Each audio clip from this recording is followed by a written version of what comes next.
I just knew there was something wrong. And I said to him, "Are you all right?" And he sort of gave me a sort of funny look, stood up, and he wasn't steady. And I said to him, "Sit down," and he sort of looked a bit, he wasn't with it. And I said, "Will you sit down before you fall?" That was the last thing I ever said to him. I first saw John when he walked into the dining room at the hospital where we both worked. At first I thought he seemed a bit arrogant, but we never really spoke until the senior nurse mentioned to him that I was going on leave and I needed some help with my case. I insisted I didn't need any help, but when I staggered out of the house with my case the next day, he was waiting for me at the bus stop.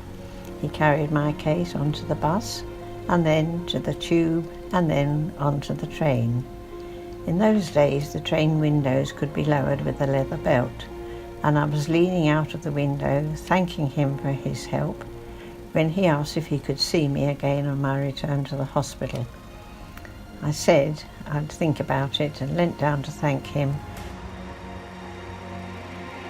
when he kissed me. I was appalled. I told my sister, who persuaded me to give him a chance. So when I got back to the hospital, we started going out, and at the end of every date he would ask me out again. Each time I really wasn't sure, but each time I did say yes. This continued until one day he was taken to hospital for a minor operation and I had to take his suit home. It was only when I was hanging this up that I got a whiff of his aftershave and found myself cuddling it, that I realised that he really was rather nice. After that we started courting, that's what they called it in those days. The rule in the nursing home was that all men had to leave the nurse's home at 11 o'clock every night, which he stuck to religiously, until one beautiful starry night he opened his mouth to speak, and I stopped him and said, "I know what you're going to say." And he said, "What?" And I said, "That you have to go now." And he said, "No, actually, I was going to say, will you marry me? I love you so much."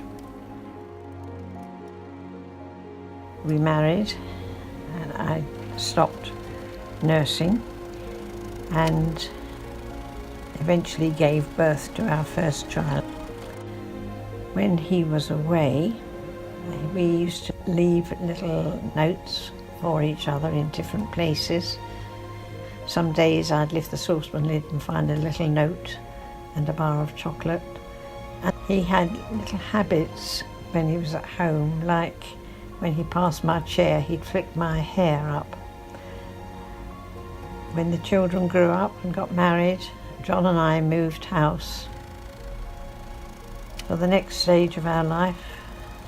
And then, after 55 years, I was suddenly on my own.